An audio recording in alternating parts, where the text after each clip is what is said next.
Texas. Moments ago, the Department of Homeland Security provided an update that 91 innocent souls have now perished. Everyone here at the White House, including the President of the United States, is praying for the victims' families and friends during this unimaginable time. President Trump swiftly signed a major disaster declaration for Kerr County, Texas, to ensure our heroic first responders have every resource they need in the relief and recovery efforts. Secretary of Homeland Security Kristi Noem traveled to Texas over the weekend, and the entire Trump administration is working hand in glove with state and local officials to provide every assistance available. The situation on the ground remains dangerous, and there could be additional public safety threats with potential incoming heavy rain, so we encourage everyone in the area to remain vigilant, listen to all warnings, and respond accordingly. Unfortunately, in the wake of this once-in-a-generation natural disaster, we have seen many falsehoods pushed by Democrats such as Senator Chuck Schumer and some members of the media. Blaming President Trump for these floods is a depraved lie, and it serves no purpose during this time of national mourning. Here are the facts. In the lead-up to this tragic natural disaster, the National Weather Service did its job. Despite unprecedented rainfall, the National Weather Service executed timely and precise forecasts and warnings. On July 3rd, the National Weather Service office in Austin, San Antonio, Texas, conducted forecast briefings for emergency management in the morning and issued a flood watch in the early afternoon. Flash flood warnings were also issued on the night of July 3rd and in the early morning of July 4th, giving preliminary lead times of more than 3 hours before flash flooding conditions occurred. And the National Weather Service office in New Braunfels, which delivers forecasts for Austin, San Antonio, and the surrounding areas, had extra staff on duty during the storms, despite claims of the contrary.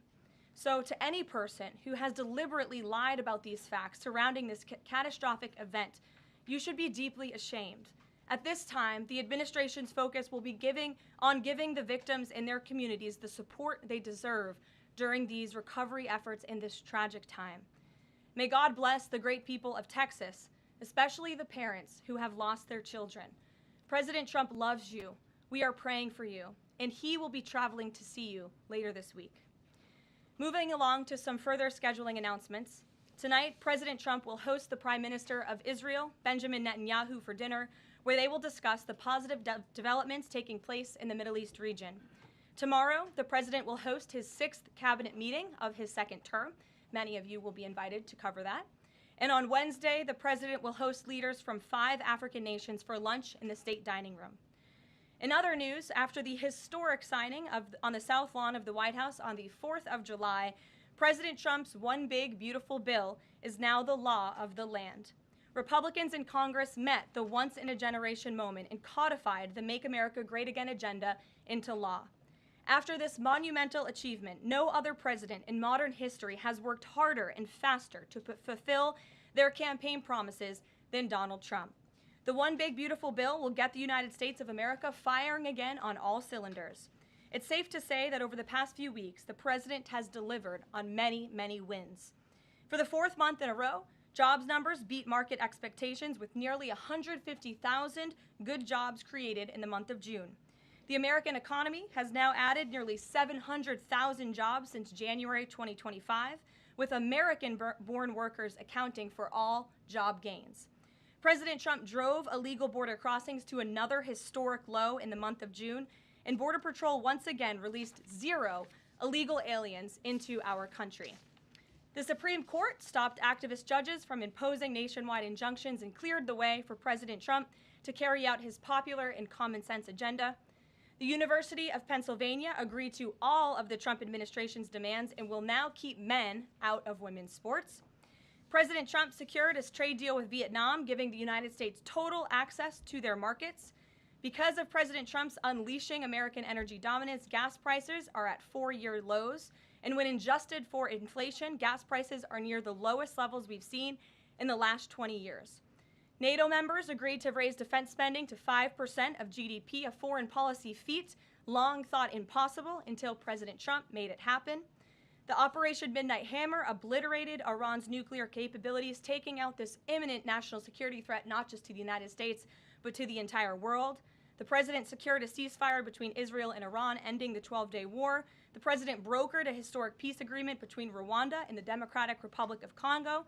Pakistan nominated President Trump for the Nobel Peace Prize in recognition of his decisive diplomatic intervention to prevent a nuclear war between India and Pakistan. Blue-collar wage growth has seen its largest increase in nearly 60 years, and President Trump has defeated Joe Biden's inflation crisis with core inflation at the lowest level since March of 2021. And just about all of that has happened in the last 3 weeks, and I know you all know it because you've been very busy here covering it along with us. So with that, I will take your questions today as we kick off another very busy week here at the White House. We'll lead with our new media seat, Brian Glenn, who is, of course, very present in this briefing room. He's put in a lot of hours covering this president, so we're glad you finally have a seat today. Brian, go ahead. It feels great to sit down. Thank you very much. You're welcome. I want to go back to the hurricane. You said that President Trump is scheduled to go to Texas later this week. Can you speculate on what day and what he has plans? Sure. The White House is currently arranging those travel plans. We hope that it will be later this week, likely on Friday, but of course we want to do it at the most appropriate time on the ground for state and local officials. We don't want to interrupt the recovery efforts, but we're planning tentatively for a Friday trip, and when that becomes final, we'll let all of you know, as we always do. And you gave a little bit of reaction earlier, but the National Weather Service, the union, actually publicly stated they had an adequate staff on hand to forecast and predict the storm. You shared your thoughts earlier on how the way the left has really weaponized this to blame the deaths in Texas on Trump. Want to comment on that again? Yeah, I just do think those comments are depraved and despicable, especially when so many Americans are mourning the loss of their children. The National Weather Service, as I said, did its job. Many experts, many meteorologists have said that. Many of you in the media, in all fairness, have said that as well. Unfortunately, not all.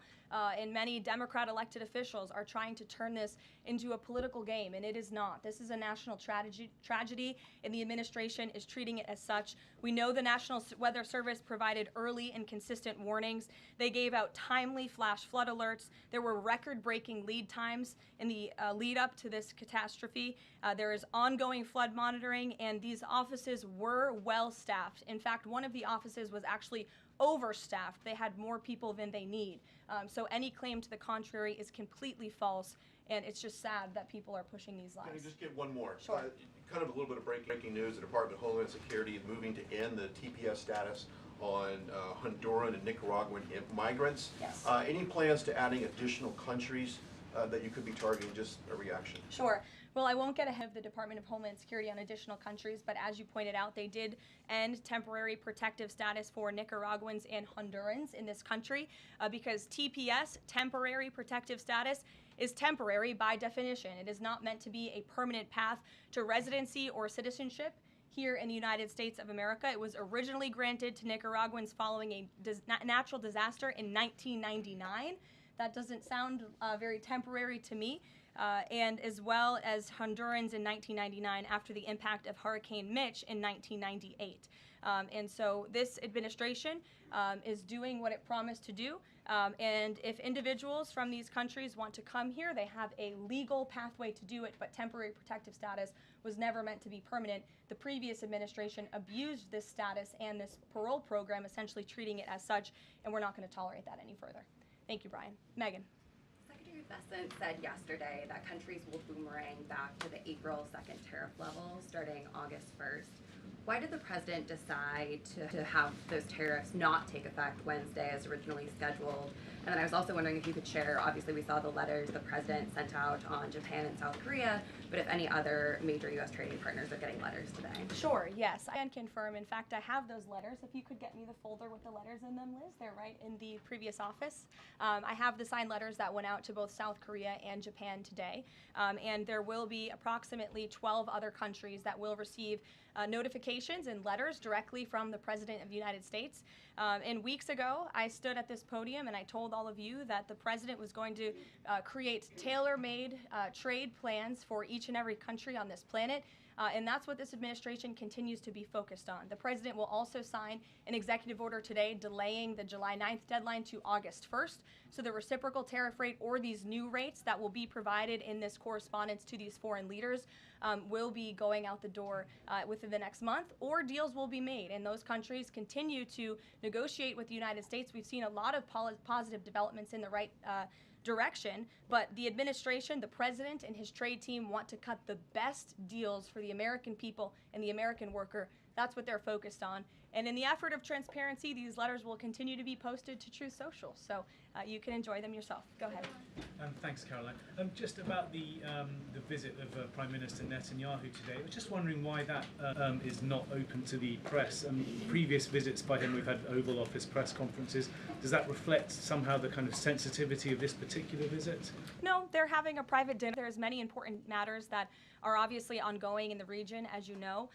The utmost priority for the president right now in the Middle East is to end the war in Gaza and to return all of the hostages. Also, as you know, there was a ceasefire proposal that Israel supports that was sent to Hamas, and we hope that they will agree to this proposal. We want to see all of the hostages released. That's on the top of the president's mind, so that will be discussed, as well as the many other positive developments we've seen in the Middle East.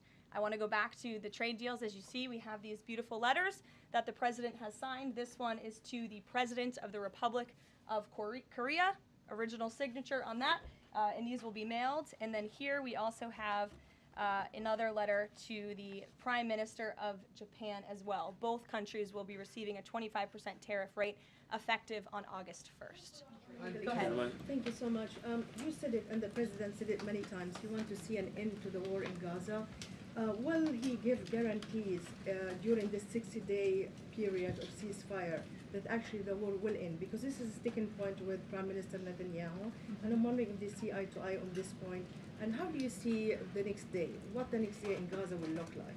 Look, right now the president is focused on today and to get the Hamas to agree to this ceasefire. I don't want to comment on the details of the arrangement out of respect for these negotiations, but a agreeable and appropriate ceasefire proposal has been sent to Hamas.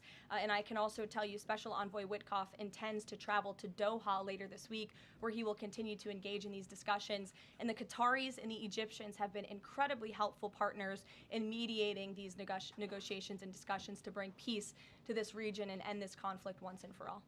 Kristen. Two questions. Thank you, Karoline. Sure. The first question is President Trump reconsidering his plan to phase out FEMA, given what officials have said is their critical role on the ground now in Texas? Look, the president wants to ensure American citizens always have what they need during times of need. Whether that assistance comes from states or the federal government, that's a policy discussion that will continue. And the president has always said he wants states to do as much as they can, if not more. And in the case of Texas, the state and local officials are doing a tremendous job. And I know the president, Secretary Noem, and the federal government are very proud to be working with them. And the president has promised to give Texas the assistance that they need during this tragic time. Just one follow-up on cuts overall. Over the weekend, President Trump said that Elon Musk was a train wreck. Are there, given this current viewpoint, are there concerns within the White House or from the president himself over the cuts that happened under Musk while he was advising DOGE, including the National Weather Service? I think I've already addressed that, Kristen, and what I can tell you is that these offices were fully staffed. The San Angelo office was fully staffed with 12 forecast meteorologists. There were no vacancies. The San Antonio office was operating with 11 forecasters. And as Brian said, the union themselves said that there was adequate staffing. So I think those words speak for themselves, and the numbers speak for themselves. This was a once-in-a-century flash flood, a tragic natural disaster, and the administration is doing all that we can on the ground to help these families during this time of need. Jeff. Thanks very much, Karoline. Just following up on Kristen's question, is it still the president's plan to phase FEMA out by the end of this year? I just answered Kristen's question for you. Hold on, one more. Sure, I'll give it to you. Go ahead. The follow-up on trade as well. 12 more letters coming, you said. Can you give us a sense of which countries those are? I'll let the president reveal those in very due time. Keep your eyes on Truth Social. Michael, in the back. Thank you, Karoline. An armed shooter today was shot in McAllen, Texas, after opening fire on Border Patrol agents. Comes just days after Democratic Congresswoman Pramila Jayapal recently said she gets, quote, inspired when activists obstruct ICE.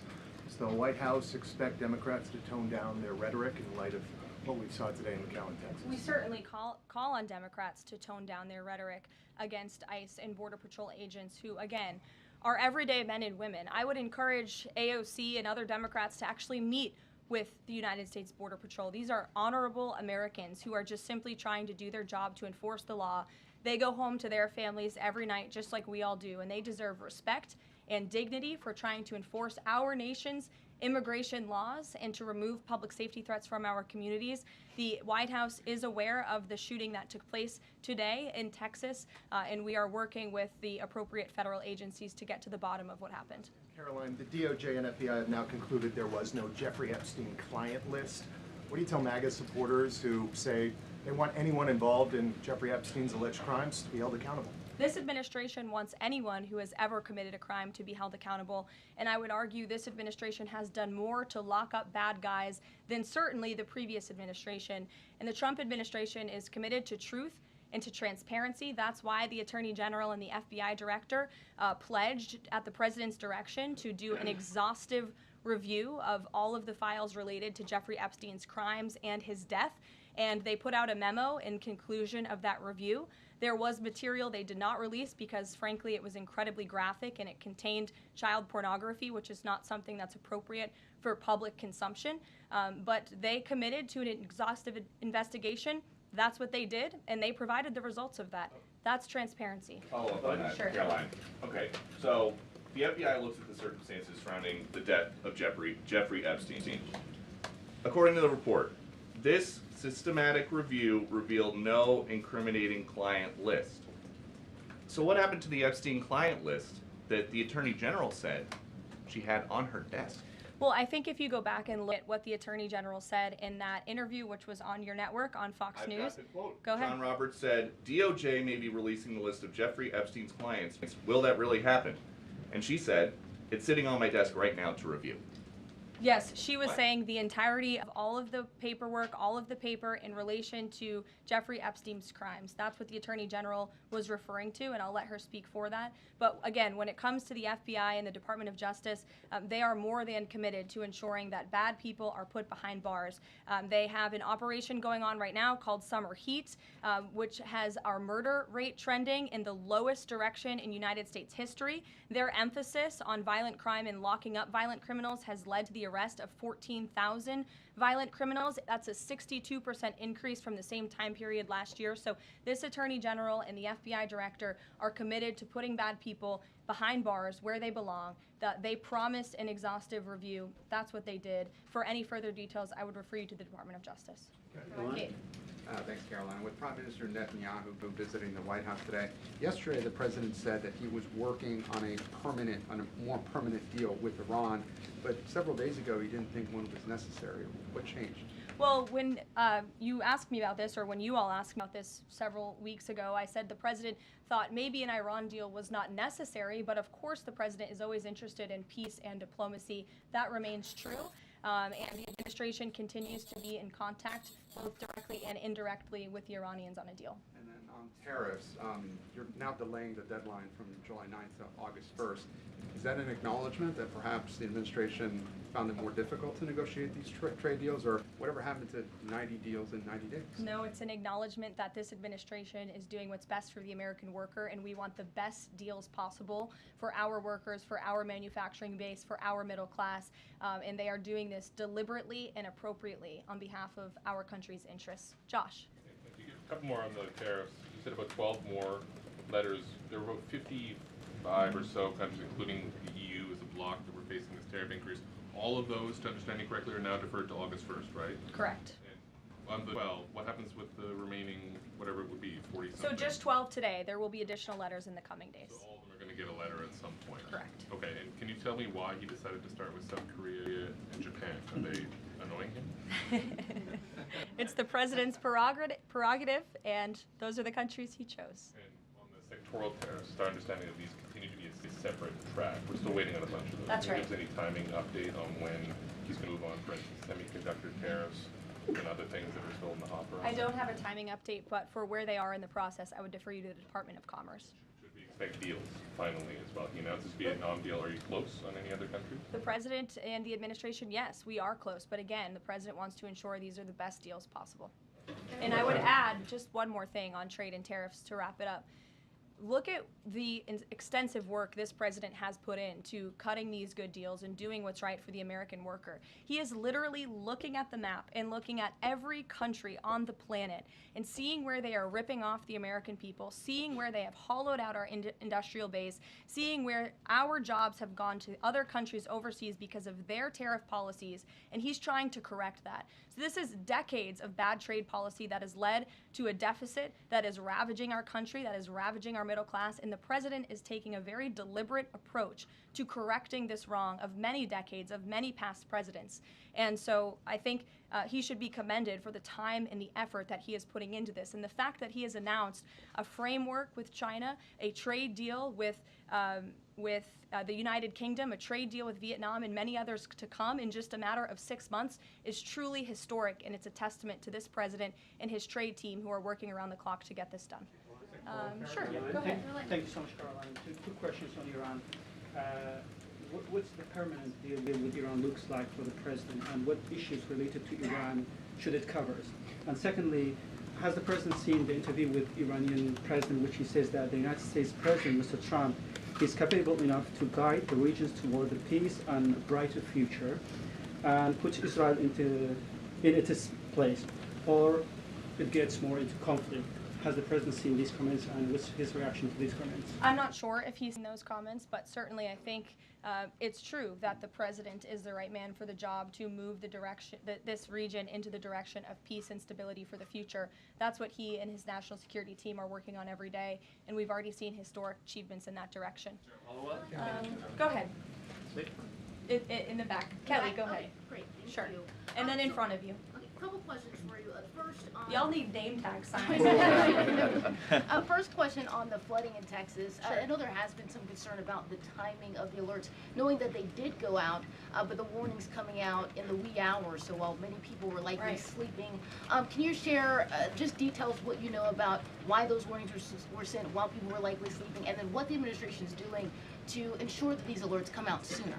Well, the alerts imminently were sent out before the flood when people were sleeping, because the flood hit in the very early hours of the morning. So people were sleeping in the middle of the night when this flood came. That was an act of God. It's not the administration's fault that the flood hit when it did.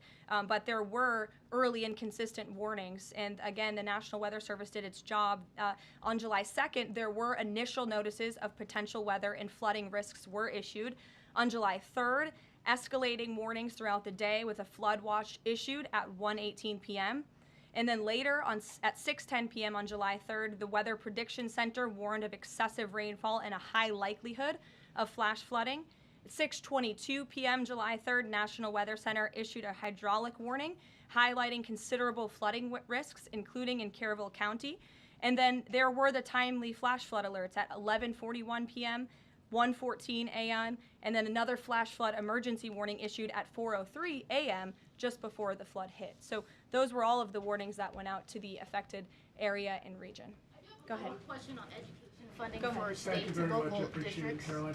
Two questions for you related to the Prime Minister's visit today. Number one, there's a report circulating that the Gaza Humanitarian Foundation provided a proposal to the White House to build these so-called humanitarian transit areas inside and outside of Gaza. The GHF is insistent it has nothing to do with that proposal. Can you shed any light on whether the White House has received such a proposal, and if so, from whom? I'm unaware if a proposal from the Gaza Humanitarian Foundation was sent to the White House. I haven't seen it, but I can ask our National Security Council. And also a document circulating that the White House is prepared to lift the Foreign Terrorist Organization designation from HTS, the group of President al-Shara in Syria. Can you confirm that that's taking place? Again, I haven't heard that, or I'm not aware of that action taking place. As you know, we did lift particular sanctions on Syria, but we did leave them on for particular terrorist groups. If that has changed, we will, of course, let you know if there's a change in policy, but I'm unaware of one at this time. Sure, go ahead. Me? Hi, Caroline. Thank you. Ahead of And then you can go too, since you're so eager. ahead of the president's meeting with Prime Minister Netanyahu today, is there a scenario where Israel has made it clear that they will not bring an end to this war until Hamas is decimated? And the president just 5 months ago suggested a potential takeover of Gaza. Is there a situation where tonight the two men will change their posture, and in the scenario that Hamas turns over the remaining hostages, that the war could come to a permanent end, and that they will seek that under that scenario that they would essentially try to bring this war to a permanent end beyond just that 60-day ceasefire. Again, you're putting a hypothetical situation in the air, so I don't want to comment on that out of respect for these ongoing negotiations and discussions that are taking place. But as for the takeover of Gaza, I don't believe the president ever said that. I think he discussed a rebuilding of Gaza once this war is over. This has become an uninhabitable place for human beings, and the president has a big heart. He wants this to be a prosperous, safe part of the region where people and families can thrive, and there will be a need for a real rebuilding effort when the time comes. But right now we need to end this war, and we need to bring all of the hostages home. The president is adamant about that. The war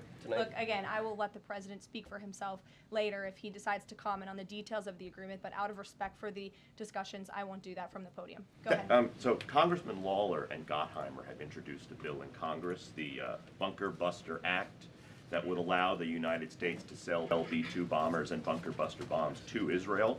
Is that something the president would support? Well, I don't know if the president's aware of the Bunker Buster Act, but I will ask him and see what his opinion on that is. I'm not sure. Right, thank you. Karoline. Thank you, Karoline.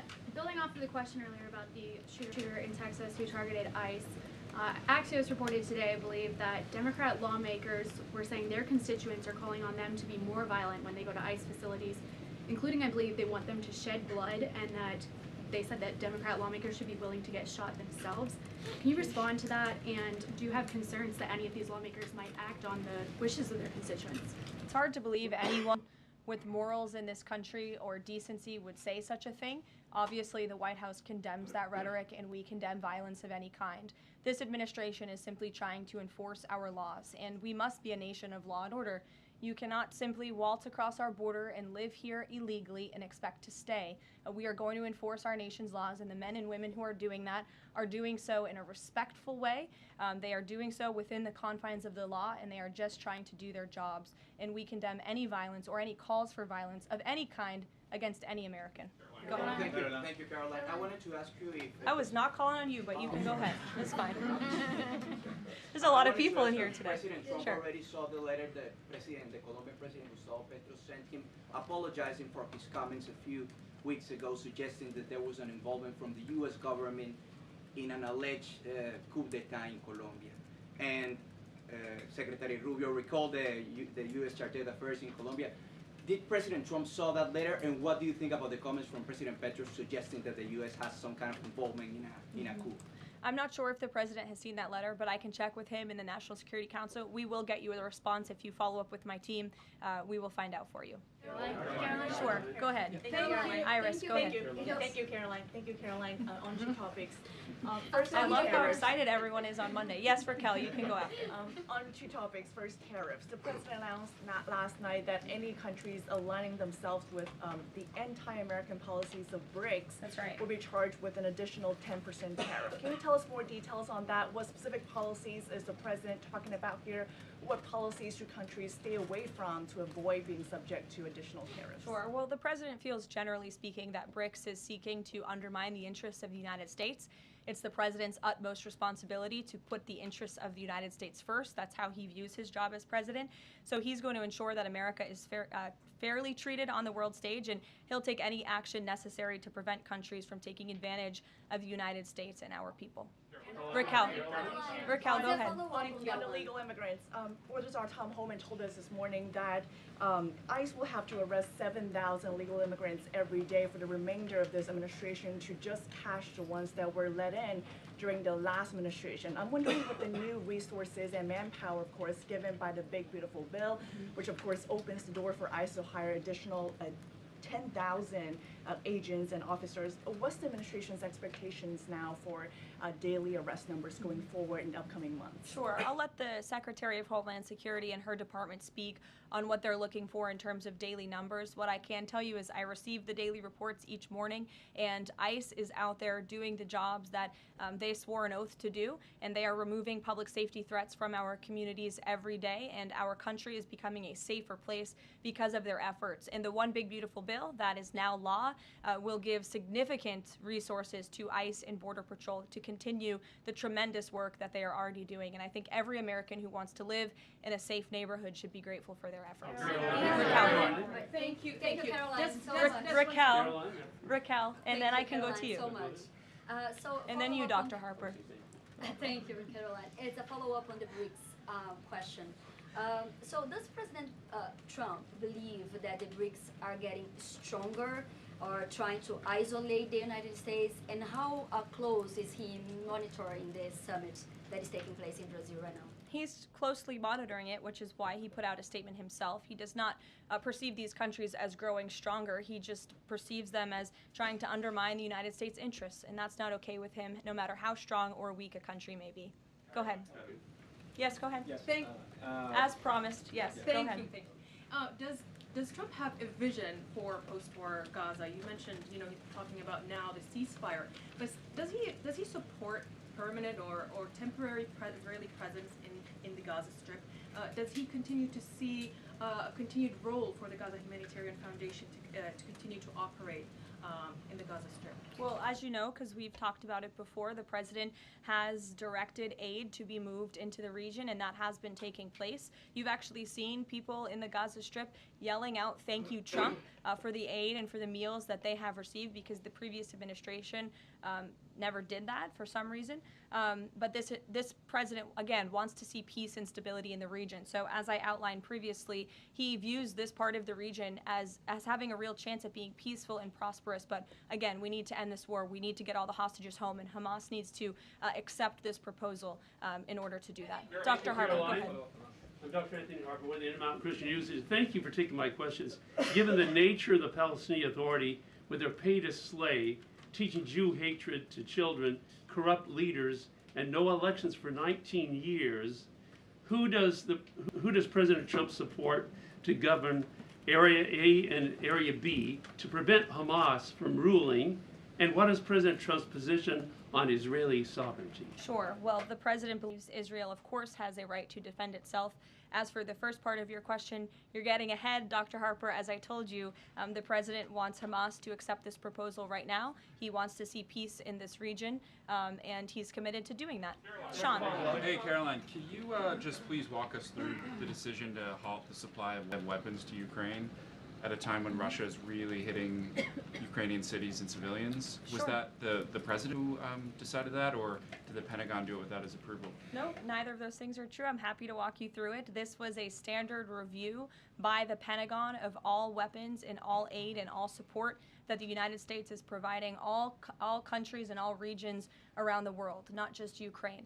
When the Secretary of Defense took office, he directed the Pentagon to conduct this review to ensure that everything that's going out the door aligns with America's interests. So it's a pause to review to ensure that everything the Pentagon is pushing out there is in the best interest of our military and our men and women in uniform. Fran. Two questions on Israel. You suggested that Hamas is the impediment currently to a ceasefire. So if not a ceasefire deal, then what does the president hope to achieve with tonight's dinner with the prime minister? Again, you guys are getting around to a lot of hypotheticals. I don't want to get ahead of the president, but there are many other issues to discuss with Prime Minister Netanyahu tonight related to the region and just the entire world. So this will be a dinner to talk about Operation Midnight Hammer, which was incredibly successful, to talk about peace in Gaza and ending that conflict, as well as many other topics of discussion in relation to Israel and the United States. Sure, go ahead. Thank you, Karoline. Given the fact, this is on the trade letters, given the fact that the president put into effect the tariffs on April 2nd and then put the pause into place, is the president at all concerned that these countries that are receiving the letters won't take them seriously because the deadline seems to have shifted already and may shift again? They will take the letter seriously because they have taken the president seriously, and that's why the president's phone, I can tell you, rings off the hook from world leaders all the time who are begging him to come to a deal. And this administration is working hard to ensure those deals are in the best interest of the American people. And this delay, again, is in the best interest of the American people. And you all will continue to see these letters released on the president's Truth Social, and we will see you all later. Thank you, guys. Thanks, Caroline.